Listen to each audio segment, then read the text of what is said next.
Hey, Mr. P here. In this video, we're going to talk about the implications and the anatomical structures of biofilms. So, what are bacterial biofilms? Biofilms are a sticky substance that bacteria or some bacteria can secrete in order to allow them to do some things in their environment. And so, we're going to talk about what those things are and what has to happen kind of in succession in order for these biofilms to form. So, let's dive in. So, what is a biofilm?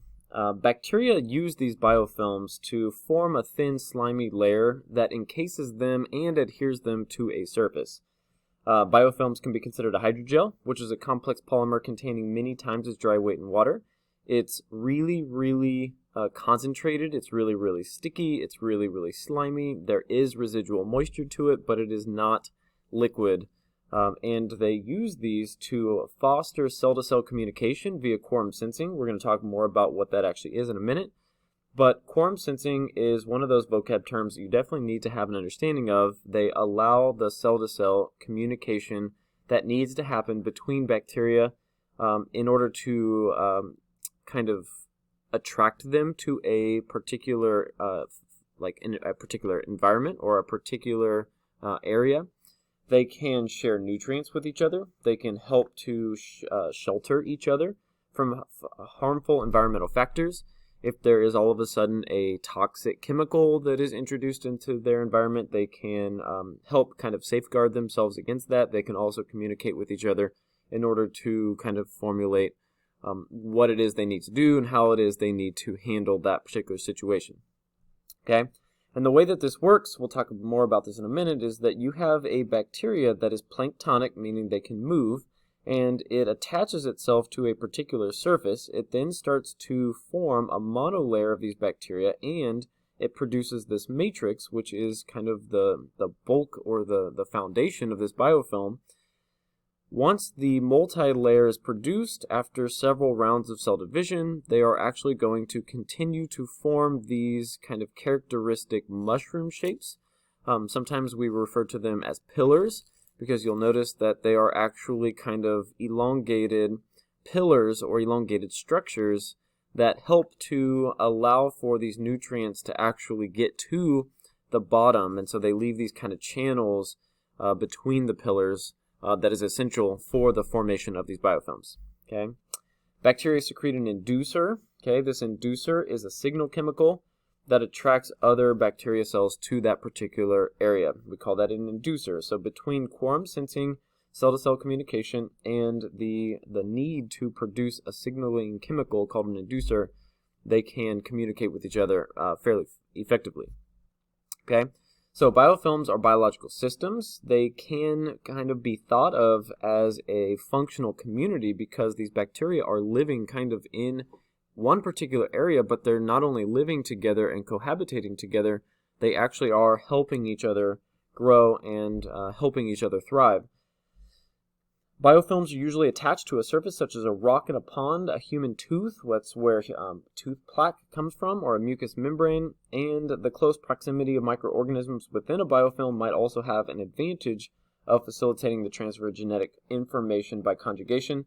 I know that we've talked about that in the past. Conjugation, specifically bacterial conjugation, is when one bacteria sends genetic information to another one through a sex pilus or a conjugation pilus. That can happen as a result of these bacterial biofilms because of the fact that you have so many bacteria that have kind of encased themselves into one common colony and they are very closely associated with each other. Just like I talked about in the last slide, this usually begins when a free-swimming planktonic bacterium attaches to a surface.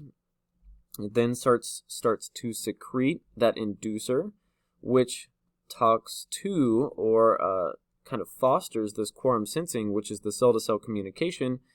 The cell density can alter gene expression, it can turn genes on, it can turn genes off, and the inducer is secreted, which attracts other bacteria to move into an area. We call that chemotaxis. Okay, they are going to move in to a particular area in response to a chemical. We call that chemical an inducer, and so as the concentration of inducer continues to rise, meaning as we increase the concentration of bacteria in our particular area, more bacteria cells are going to mean a higher concentration of inducer, which is going to cause an increased attraction between future cells or additional cells, and so you can see that those are kind of directly correlated.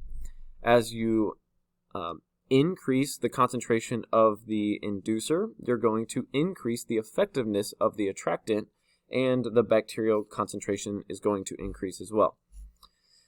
If these bacteria grew in a uniform layer, kind of like what I talked about in the last slide, if this was a uniformly thick monolayer, meaning you have bacteria that are growing in a monolayer and they didn't produce these kind of towers or didn't produce these pillars, they would become overcrowded. Nutrients would not be available in the lower depths because the nutrients would physically be unable to move through a really thick layer of these bacteria. And so toxic waste could accumulate because the bacteria couldn't get the waste products out. Bacteria form pillar-like structures that is really important, through which water can carry incoming nutrients and outgoing waste. It is important for nutrients to get into and around all of the bacteria. Essentially, these pillars are increasing surface area and decreasing volume. Really, really important. Occasionally, microbes will leave. They will kind of bud off or break off of the pillar, and they will move to a new location where they can then establish a new biofilm, which is why one bacterial infection that produces these particular biofilms can spread to other parts of the body. That's really bad. Okay, so why are biofilms so important in a medical kind of stance or a medical practical medical application? Microbes in these biofilms are 1,000 times more resistant to microbiocides, meaning they are 1,000 times more antibiotic resistant. That is really important when we're trying to fight infection. Experts at the Centers of Disease Control estimate that 70% of human bacterial infections involve biofilms, and they get into the body through a variety of ways. Over here, this is the most important of this image. The left side is the most important to us.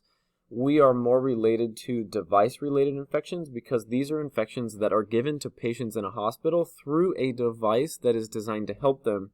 Some of the big ones are contact lenses. Okay, contact lenses are even something that you can apply in your home, not even just in a medical situation. But contact lenses, if they're used too much or if they're overused, can actually harbor bacteria and can have bacterial biofilms contacting them, or they can be associated with bacterial biofilms. Endotracheal tubes, okay, so tubes that are put down an individual's throat can have a bacterial biofilm. Vascular and urinary catheters, obviously, are plastic tubes that can be inserted into the body. Those can harbor bacteria and biofilms. Breast implants, some other vascular catheters. You have prosthetic cardiac valves. That's another one. Okay, if we put any kind of foreign substance or foreign materials into the body, especially if they are plastic or some kind of polymer, they can harbor bacteria and bacterial biofilms. And then orthopedic implants or prosthetic joints. Anything that is metal that is put into to stabilize a broken bone or to help a joint that needs replaced, they can harbor bacteria and biofilms as well. Experts at the Center of Disease Control estimates that 70% of human bacterial infections involve biofilms. We just said that. That's a repeat. Sorry there. One approach to preventing these biofilm formation is to incorporate antimicrobials into the surface on which these biofilms form. And so since those inducers allow quorum sensing to happen and allows bacteria to attract each other, research is underway to kind of determine the makeup of these inducers and perhaps block them. Okay? If we can block the inducers, we can block essentially the bacteria from attracting each other, and if we do that, then we can stop these biofilms from forming. Okay? That's where we are. If you have any questions, bring them to class.